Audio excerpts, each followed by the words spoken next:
This is Charlotte Talks. I'm Mike Collins. Charlotte has long had an affordable housing problem. We don't have enough of it. City leaders, spearheaded by the mayor, have been working hard on making a dent in that problem, encouraging the passage of bonds to fund preserving, maintaining, and creating more of that housing. And citizens have stepped up by saying yes to those bonds. Well, now comes a different approach. Greg Jackson is the founder and executive director of Heal Charlotte. It's a nonprofit that mentors kids, provides rental assistance and meals, and works to reduce violence and to foster community engagement. But Jackson knows that housing security is the basic building block of all the things he's been working on. And he has an idea to buy a hotel in a neighborhood that has been overlooked for years and turn it into affordable housing as well as an opportunity zone. He believes that will not only help people, but improve the neighborhood. Because of the $10 million price tag, it's an audacious idea, but he's all in. And he's also with us this morning to fill us in on that idea. Welcome back to the program, Greg. Thanks for having me, brother. Good morning. I Good to appreciate see you. you. Good morning. You are here along with Sean Ahmad. He is Director of Operations for Harris Hospitality. They own Baymont Suites Hotel. That isn't the hotel Heal Charlotte is wanting to buy, but it is where they currently rent 20 rooms to help 20 families who have been evicted or lost jobs due to COVID-19. Sean, thank you for being with us as well. Thank you for having me, Mike. Welcome. And as we go through the hour, we'll also be speaking with Tahira Johnson. She and her family, her boyfriend and 3 children, are staying in a double-bedroom suite at Baymont, thanks to Heal Charlotte, as they save money to transition to more permanent housing. Tahira, thank you for being with us. Welcome. Thank you for having me. You're welcome. So, Greg, let me start with you. Before we talk about this idea to buy this hotel and what you're going to do with it, what your vision is, and it's a grassroots effort to help in a citywide problem here. Let's back up. When we first met you a couple of years ago on this program, you came to consciousness, the public consciousness, because of protests. You started out with the Charlotte Community Coalition, if I've got the timeline correct. You do. And while you were putting that together, an awareness in you emerged that if you wanted to bring people together and save lives, healing had to occur, hence the name Heal Charlotte. So what has been your path from those beginnings to what we're going to talk about this hour? The beginning, what I found out is in nonprofit work, when you start at one level, which was a lot of social injustice, which we were heavily involved in, training police officers in CMPD and working alongside Major Mike Campagna and Chief Putney. And we still weren't attacking the root issues, the root causes of these problems that we were seeing in the city. And as we were growing, we started to get closer to the root cause of what was the problem. And that was safe, sustainable living for families. We seen a lot of 2017. I lost my first family to eviction. Being a mentor with the kids in my community, that was something that I wasn't ready for. I wasn't prepared for. And really coming from the outside looking in, my perspective was kids just needed mentorship. They needed someone who was relatable, transparent, and humble, and really can guide them through life. And then as we started to do that, I started to realize, if the inside of the home is put together correctly, and there's some sustainability inside of the home and some stability inside of the home, kids would need less of me because the structure and the culture is actually built inside of their home as far as their family. And partnered with the Charlotte North Rotary Club, and then we started, paying rent for the families that were connected to Heal Charlotte. And when we started to see that sustainability happen in the family, kids started to do well in school. They started to do better. Parents started to figure out their schedule a little more. The stress relief dropped inside of the home. And then I started to realize, okay, it's not about programming. It's about healing the home also. We have to get inside the home in some type of way. And yeah. You've told most of your personal story and your background in the past on this program, but some of it I think bears repeating because you, prior to all of this, you were a sous chef and a rapper, and you Yes. came out to protest following the shooting by police of Keith Lamont Scott. And as you said to somebody somewhere in an article I read, you came out to yell at police Yep. and found yourself engaged in a conversation with then CMPD Detective Gary McFadden, who's now the sheriff of Mecklenburg County. Hmm. And you had it out with him, but he said something to you that clicked, changed everything. What did he Yeah. say? He challenged me. He asked me, "Do I know what justice is? Do I know how to get justice? And do I know how to would I know what justice would look like if it was in front of me?" And those three questions he asked me really floored me. I didn't have a response for him. I didn't know. I don't think I knew what I was looking for. I just wanted to project my anger and Yeah. have a voice out there. Um, this all led to your initially mentoring, as you've talked about a little bit about this, mentoring young people and working to reduce violence and giving these young people alternatives to violence and giving them a sense of self and a sense of worth and value. Then you moved into helping people pay their rent and now finding housing. Where did the idea for buying a hotel for this purpose come from? In We were in Orchard Trace, looking at buying condos in Orchard Trace. One of my good friends and donors and um, advisors, Mr. Otis Crowder, he said, "Greg, wouldn't it be cheaper to just own some of these condos instead of helping people with rent, so you can control the rate, and then people wouldn't fall in delinquency." And I looked at him and I said, "Mr. Otis, that is a perfect idea. Let's start looking at that." And that's what we started to do. And it really didn't make sense for us, as far as financially, for us to do that, with HOA fees and etc. So we couldn't find a return on that. So what we did was, I was driving up. I actually dropped off one of the kids in my program who stays in a hotel on 85 in Sugar Creek. And in that alone, that drive, dropping her off of where she needs to go home, was a driving force for us to want to do this. But looking at the hotels and understanding the change that needs to happen on 85 in Sugar Creek, whether it's prostitution, drugs, criminal behavior, human trafficking, I realized that there were some hotels that just were in the center of it. And as I looked, I said, "This is about 100 and something rooms.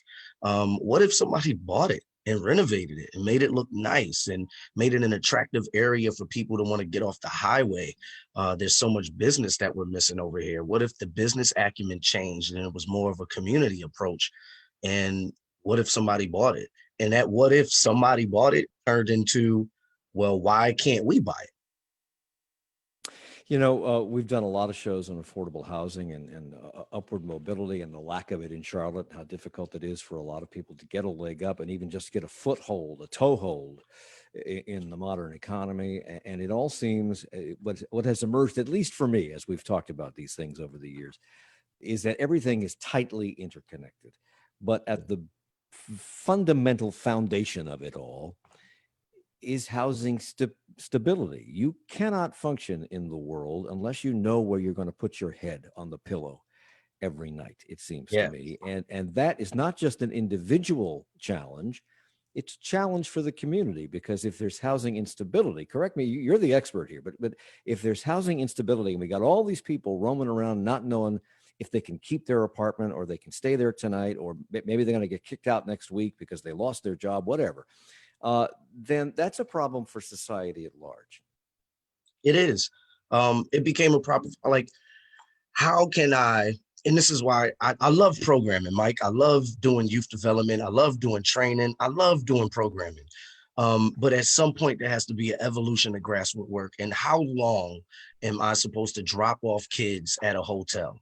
How long am I supposed to work with families that are staying at a hotel, which is in the middle of criminal behavior? And it's hard to keep hope It's hard to keep hope in that type of situation. It's hard to think that somebody really has your back or somebody understands your journey. And how long can I ignore the grass to top problem and continue to do this programming work at the bottom level, when I know it's the stress levels inside of the home go up.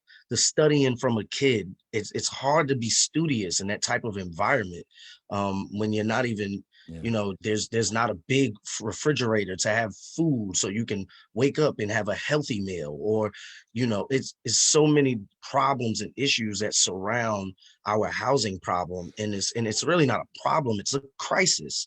You know, people are losing their homes every day. People are being evicted out of apartments every day, in the midst of coronavirus.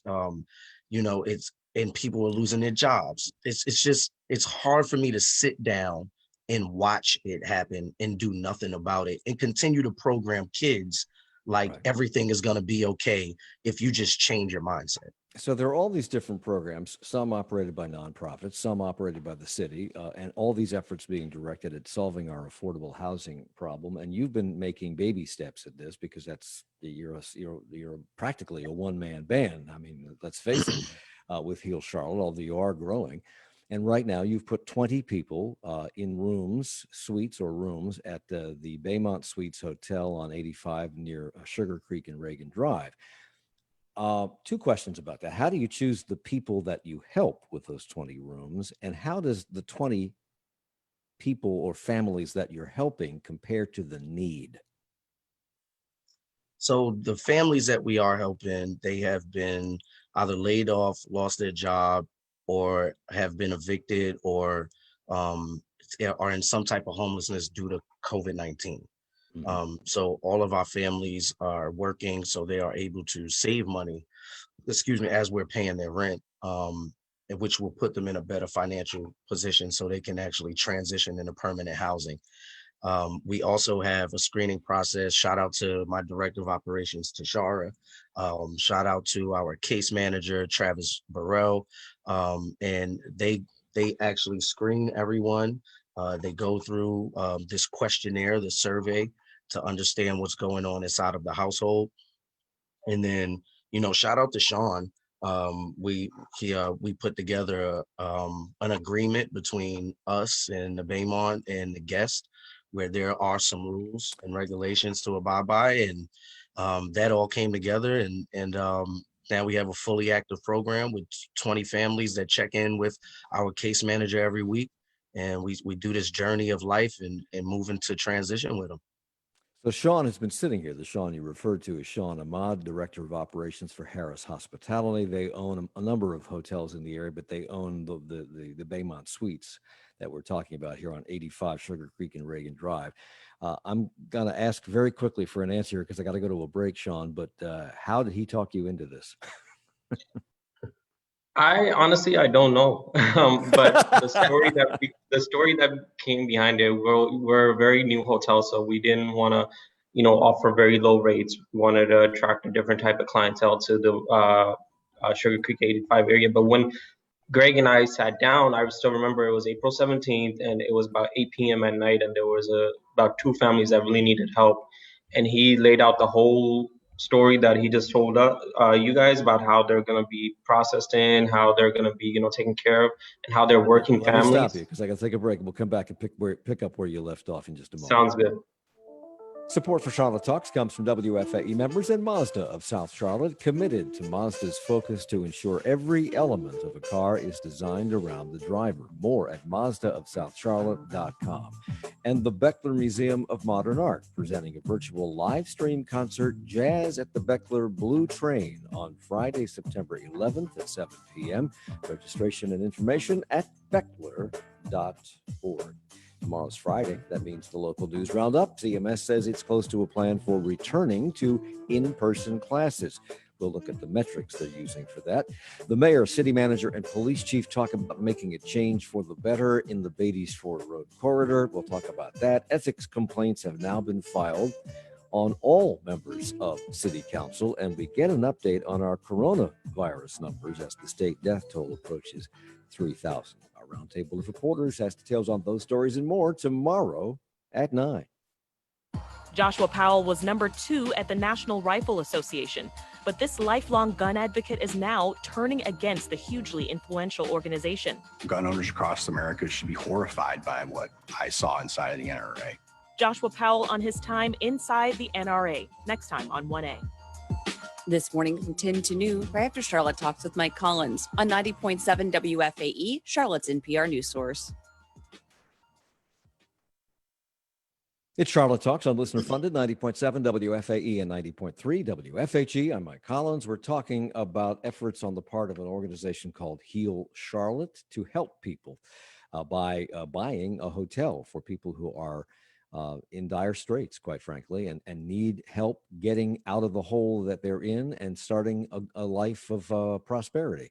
Greg Jackson is the founder and executive director. He is with us, along with Sean Ahmad, who's director of operations at Harris Hospitality, which owns the Baymont Suites Hotel near 85. It is not the hotel that Heal Charlotte's trying to buy, but it's one that they are renting 20 rooms in to help people in this situation, among them Tahira Johnson, who is waiting patiently for me to ask her a question, and I will get to you, I promise, in this segment, Tahira. She's one of the tenants there at Baymont Suites Hotel. So, Sean, getting back to how Greg, who's very charming, by the way, talked you into to turning over 20 suites to help these people. Yeah, so like I said, it was April 17th. I was right there in my backyard. I think I was playing with my brother. We were throwing the football around, and I get a call, and it was the first time I had ever spoken with Greg. I had heard about him and his efforts, but he requested to meet me right away. I went over to the hotel, and I sat down, and we had a little chat, 30-minute chat, and he told me about his whole plan.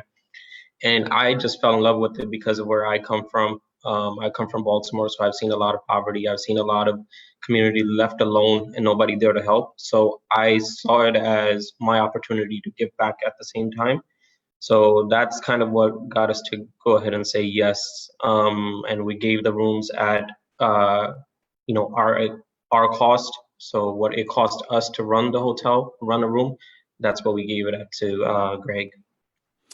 This area of town where that hotel is and where Greg is trying to purchase another hotel for the purposes that we've been talking about, that Reagan Drive near 85 and Sugar Creek, is kind of a sketchy area. And it's one that Greg has already said is plagued by criminal behavior and human traffic rings and prostitution rings and other things. And the city has identified that area as one of the crime hotspots. I think one of the 5 crime hotspots in Charlotte. What's it like operating a business, Sean, in that environment?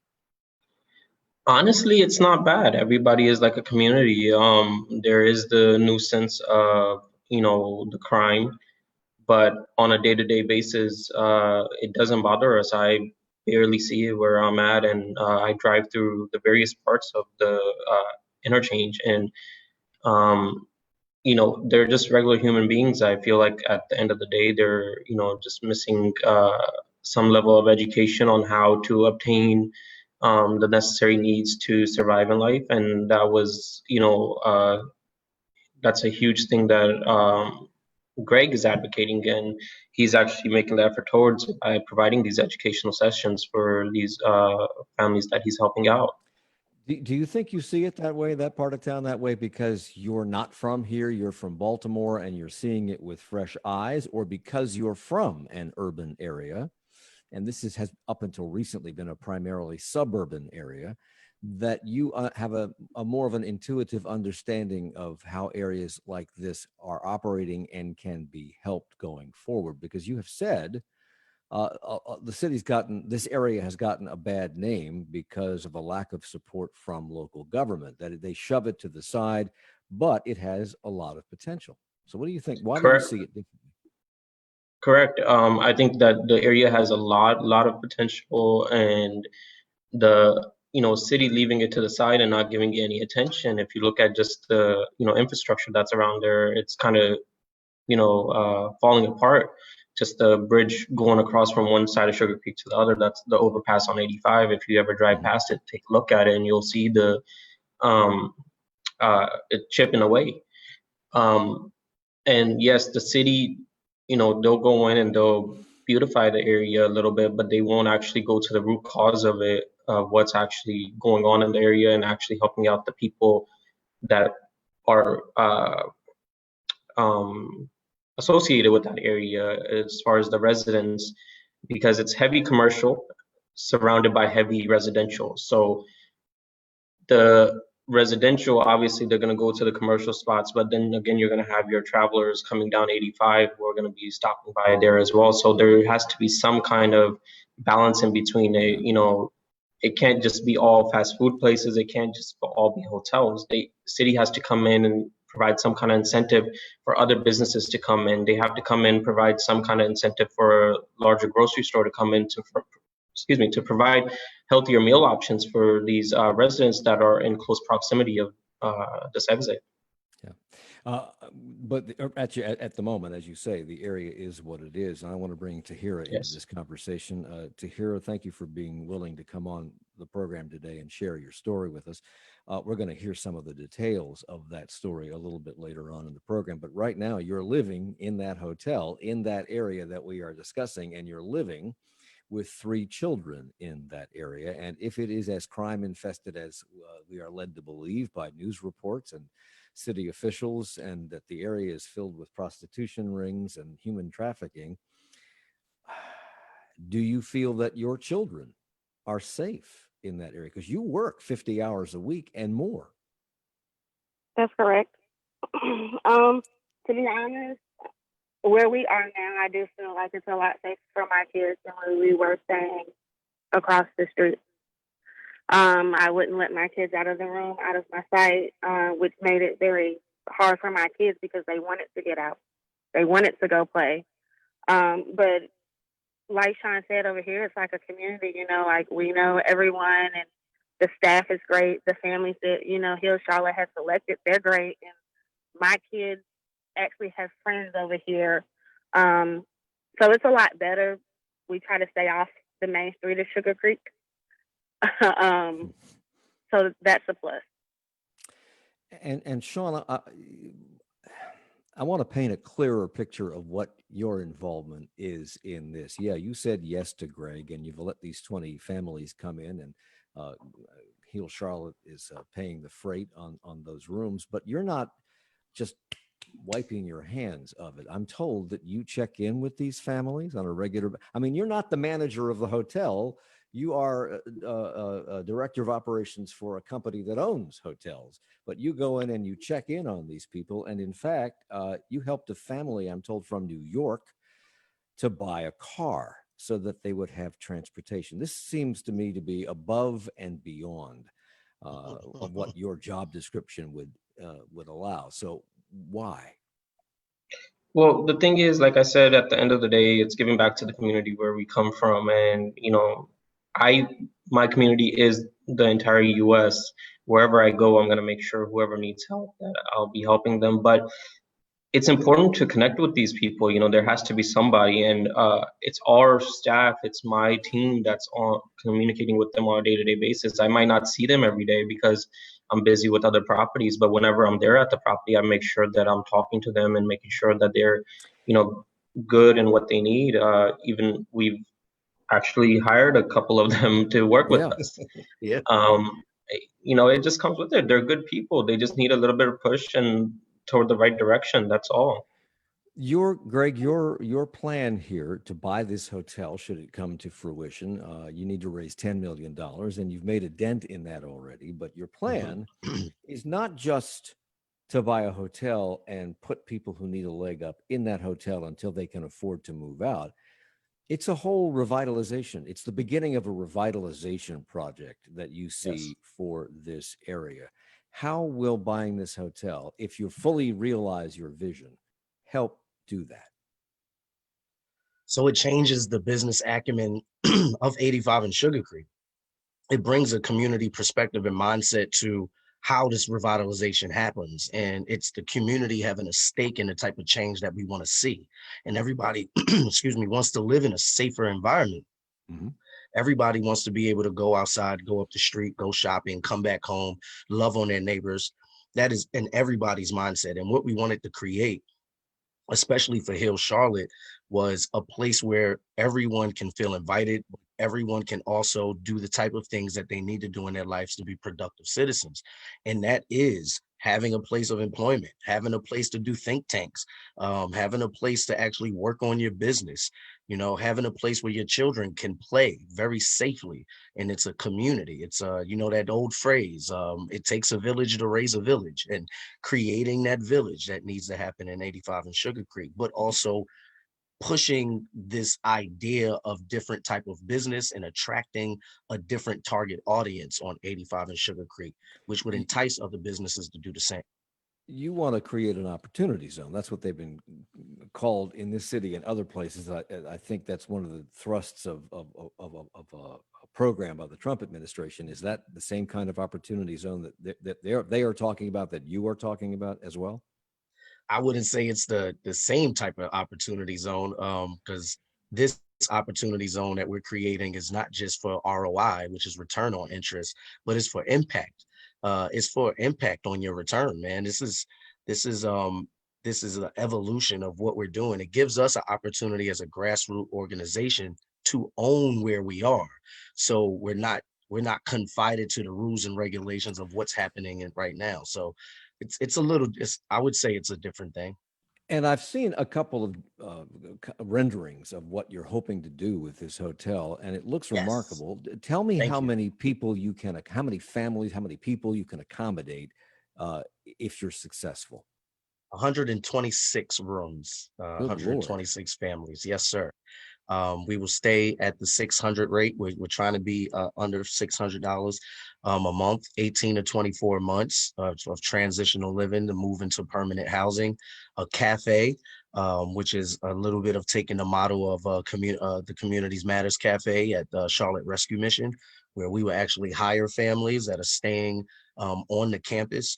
We will have a community development center there where we'll be able to give training and give youth development courses for the people that live there, and maybe some people that are on the outside, a playground, basketball court, soccer field, and just an all around healthy living environment for everyone. Let's talk about the people you'll be helping, because too often they are this distant object that we talk about in third person, and you deal with these folks every single day, and Sean, you do too, and Tahira is one of these folks.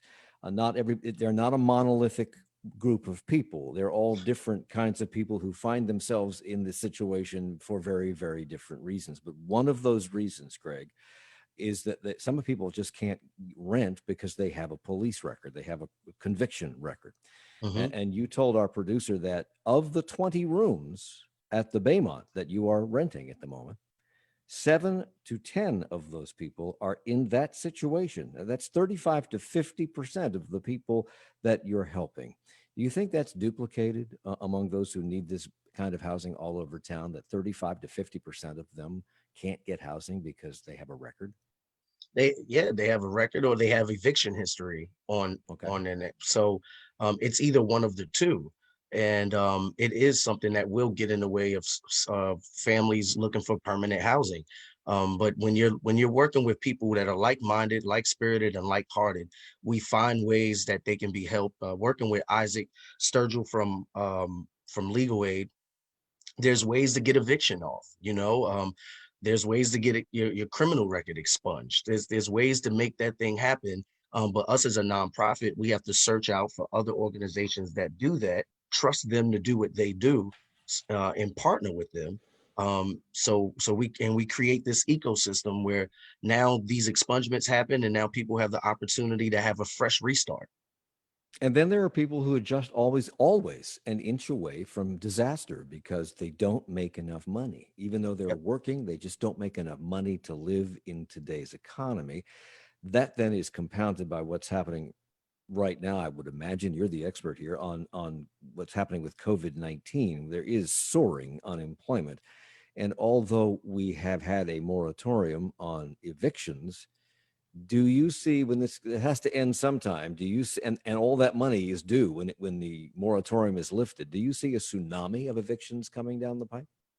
I do. I do see especially in the apartment complexes. I see a lot of evictions that are coming down the pipeline.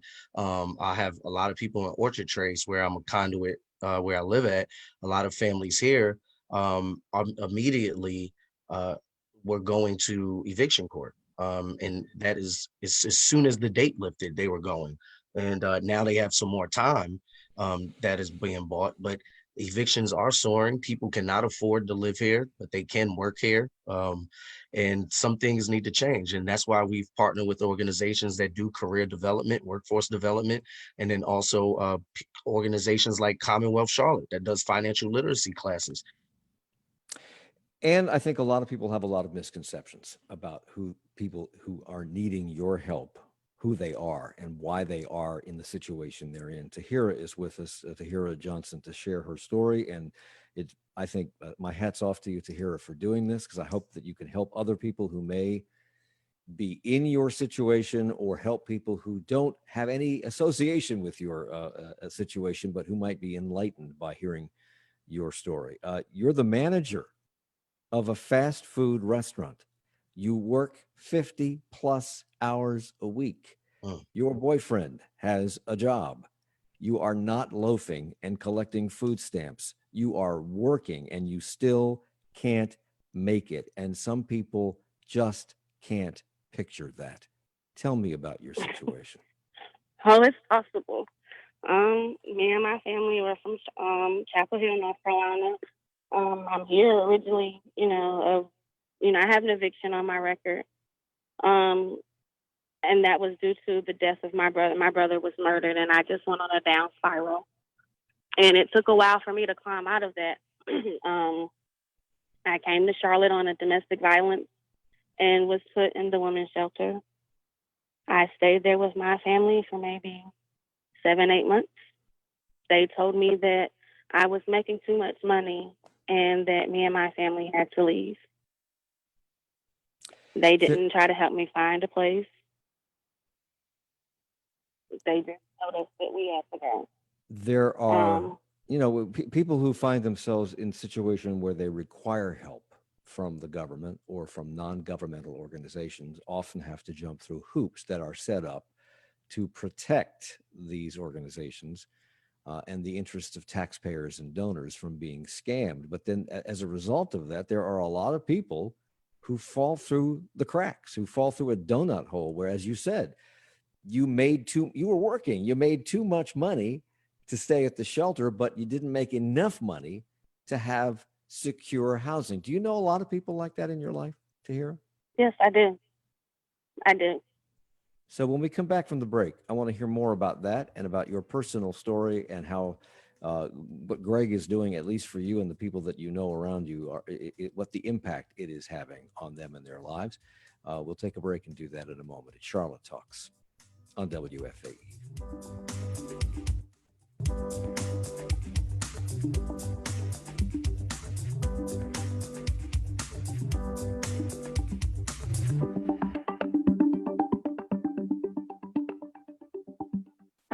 Support for Charlotte Talks comes from WFAE members and Lowe's Home Improvement, headquartered right here in the greater Charlotte area and sponsoring series like Finding Home, which examines the Charlotte area's affordable housing crisis and solutions. More at Lowe's.com. Coming up in 20 minutes, Joshua Powell was number 2 at the National Rifle Association. He was fired from the organization in January, and now this lifelong gun advocate is turning against the hugely influential organization. He published a book, Inside the NRA, a tell-all account of corruption, greed, and paranoia within the most powerful political group in America. In that book, he makes some big claims about how the organization is run, and we'll hear from him about his time at the NRA coming up in 20 minutes at 10 o'clock on 1A. And we will continue our conversation about affordable housing and one solution to it in 30 seconds. Stay with us. Catching up with your loved ones while you're stuck at home can be a lot. You have to agree on a time, a platform to use, and what was that your uncle just said? You missed it because his microphone was muted. But catching up with the news and information you need, well, that is easy. Just listen every weekday on this station to Morning Edition from NPR News and stay connected. I'm Lisa Wharf. Join me for Morning Edition weekdays from 5 to 9 on 90.7 WFAE. It's Charlotte Talks on WFAE and WFHE. I'm Mike Collins. We're talking about affordable housing and a unique idea to improve the stock of affordable housing and improve the lives of those who need it, from Greg Jackson, who's the executive director and founder of Heal Charlotte. His goal is to buy a hotel. He needs $10 million to do that, but this hotel would house how many people, Greg? 126 families. 126 families, and it would have a 4,000 square foot center that would allow for educational programs and other community benefit programs and other things that go on in that space if he realizes his dream. Sean Ahmad is helping him right now. He's the director of operations at Harris Hospitality, and that company runs the Baymont Suites near 85 Sugar Creek and Reagan Drive, at which Greg has housed 20 families, thanks to Sean's cooperation. And Tahira Johnson is one of the people being helped. Her family is there. She, her boyfriend, and 3 children are at Baymont Suites Hotel. You work 50 hours a week, as we've said, more than that, as a fast food manager. Your boyfriend works. You have 3 kids. You came to Charlotte because of a domestic abuse situation, Tahira. And after you got your feet on the ground a little bit and got a job, and you ended up making too much money to stay at the shelter. And as you said, they didn't help you find a place to live, but you found one in a hotel that was charging you $1,000 a month. And that was too much money. Then somehow a police officer, I'm told, put you in touch with Greg Jackson, who moved you Yes, into... sir. Okay. And was that just serendipity, or how did that come about? He was actually at the hotel where we were, and at the time, it was a lot of Black Lives Matter, and people was talking really negative about the police. So I actually walked outside and introduced my kids to the police. Wow. And, we just got to talking, and, they was asking our story, and we told them. And I never forget his name. His name is Officer Ellis, because that's my son's middle name. So he was like, I can get you in contact with this program. He was like, help you save money. He was like, that way you're not paying $1,000 over here. He's like, it'll help you get on the right start. Wow. The next thing I know, I got a phone call from Greg Jackson and his team, and here we are. Yeah. So he put you in touch with Greg. You moved into the Baymont. That has allowed you, because the rent is less, to save. You're paying money, all right? You're paying what, $600 a month? No. Is that correct? So, but that's allowed you to set aside enough money to buy a car, so you can go to work. That is correct. How were you going to work prior to buying that car? I was catching Lyft to work, because my schedule, I was working from 5 o'clock in the afternoon to 2 or 3 o'clock in the morning. And Lyft is not cheap for people who have never taken Lyft. It's cheaper than a cab, but it ain't cheap, and it's not. It's not. So that's allowed you to save money on that as well. So now you're back in the Baymont, thanks to Heal Charlotte. So that's not what they do. That's not all that they do for you and your fellow renters over there. They're helping you save money for other things, like first and last month's rent deposit on a permanent place to live, correct? That is correct. Not only that, but they provide meals for the children, or for, all the families. And that's a big help, because I don't get food stamps. So having to go out and buy food every day to make sure the kids eat, sometimes it's been a choice. Well, do I get this for the kids, or do I make sure the kids eat? Why don't you get food stamps? Because they said that I made too much money at the time. So you make too I much didn't money qualify for food stamps.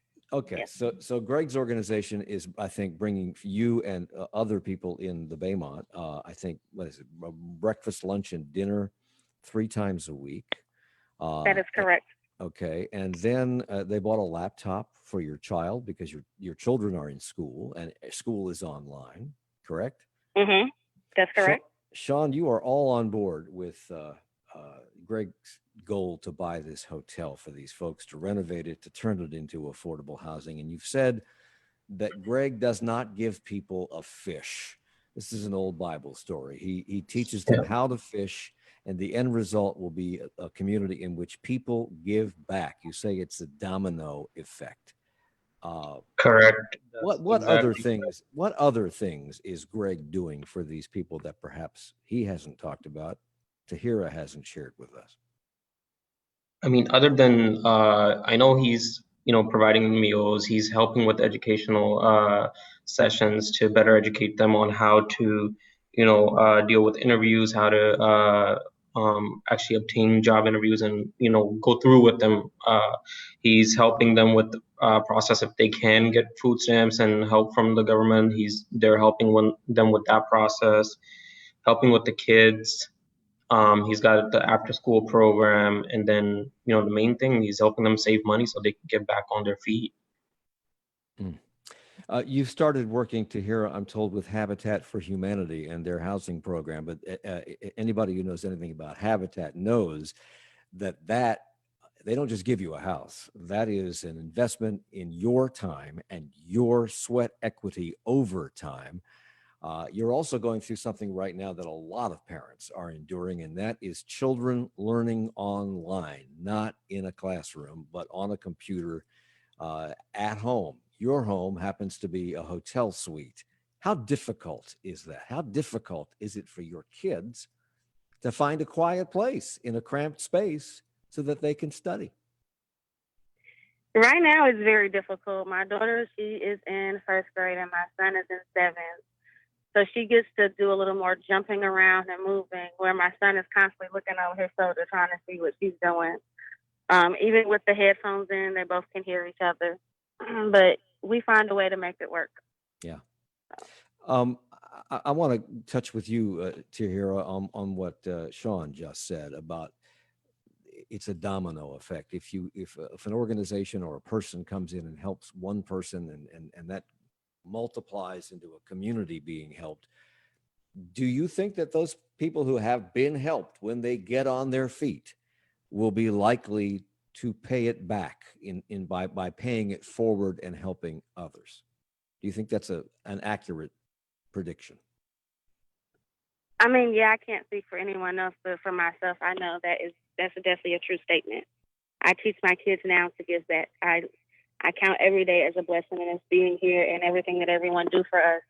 And I let my kids know every day, when we pass, the homeless people on Sugar Creek, or, we see the tents under the bridge, I let them know that, that could have been us, but someone was gracious enough to look out for us and to help us. And that happened to be, Sean and Greg, and we thank them every day for that. So we know that what giving back can do for somebody else. And I hope everyone else take that as a learning experience too.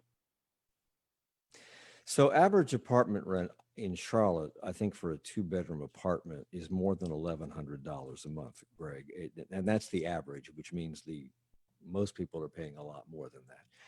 And for many people that you would be renting to, $1,100 a month is well beyond their ability to pay, even though they are working. I want to keep stressing this. People are Yes. working and still can't make Yes. it. You're gonna keep the rent at around $600 a month. How are you gonna make that work? I have an awesome team that crunched the numbers and made sense for us.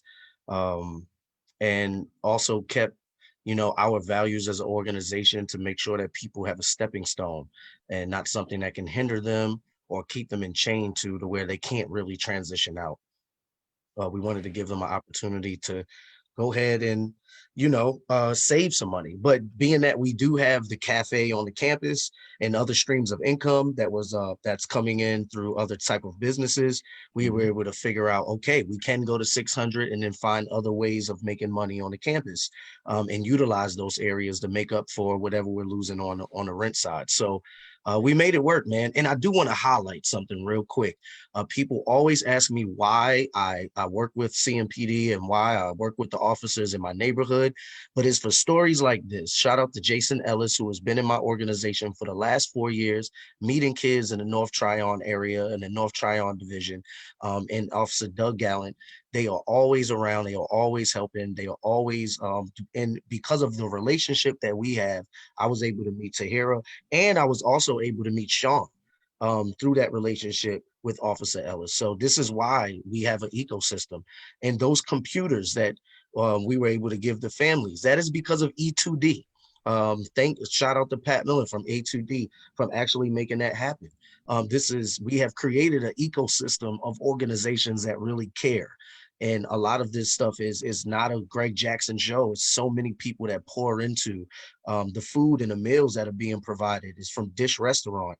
So shout out to Lou that is doing that, man. I just wanted to shout out everybody that has contributed so much to the success of this program. So, Sean, Greg is obviously a man of many talents, and a man. No, you are, and a man with an incredible heart and soul. And you're a business guy. Are you, but also with an incredible heart and soul, from what I understand? But are you advising Greg on how this thing might operate if he gets the $10 million and he gets it up and running? Because that's your area of expertise.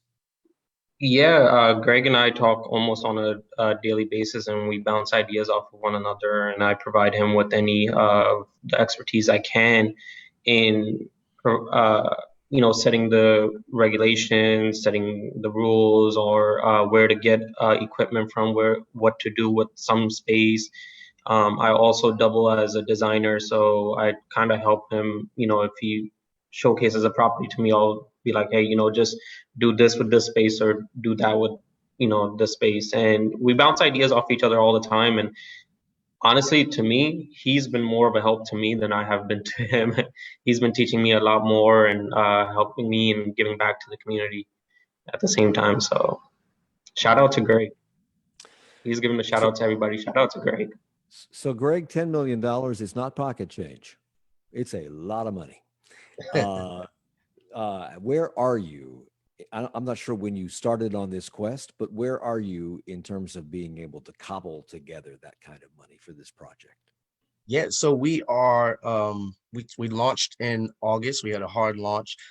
So we are probably a month in, and we are on our journey to the first million, which we are very close to having. And I do believe a lot of investors. This is an investment project, and we are taking philanthropic dollars. So we are very close to acquiring and getting our first million, and we are looking forward to being able to get all of the money that we need in a short period of time. We're in a housing crisis. Yeah, our businesses in that corridor, which is plagued by crime and prostitution and human trafficking and all things that businesses would not want in their business environment. Have you been able to convince them that your story, your dream, your vision for this is something that could help begin the uplifting of that neighborhood and therefore would be a good thing for them to invest in?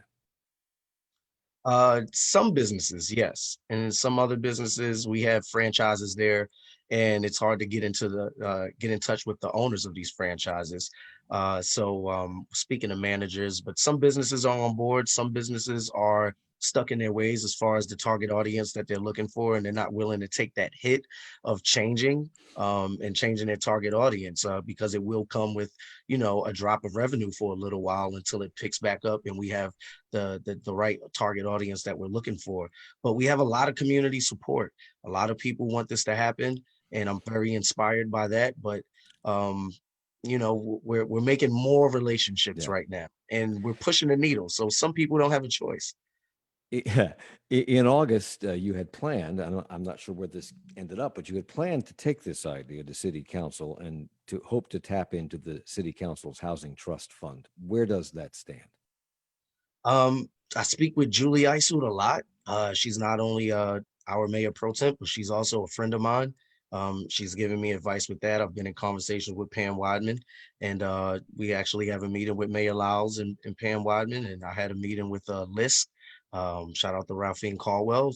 So these conversations are happening, and I'm learning as I'm going also, but there's a lot of inspiration and aspiration to do this. So I'm very hopeful. At the urging of the mayor several years ago, citizens said yes to $50 million in housing, affordable housing bonds. And let's call them workforce housing bonds because that's who really needs this housing. Yeah. From what you know of how they intended to use that money, does your project fall into that? Would it fit into that scheme? It will, but from what I understand is we need to have 2/3 of the money before we can come to the city and actually get that. And right now, it is the Housing Trust Fund is acting as a loan. Tahira, I have about a minute left here. Your story doesn't just touch on the need for more affordable workforce housing. It brings up a key issue, a living wage. You work 50 hours plus a week. You still don't make enough money. And if anything unexpected happens, it's difficult for you and people like you to cover that and recover from it. Do you think that this is something most people don't understand? Is it something employers don't understand?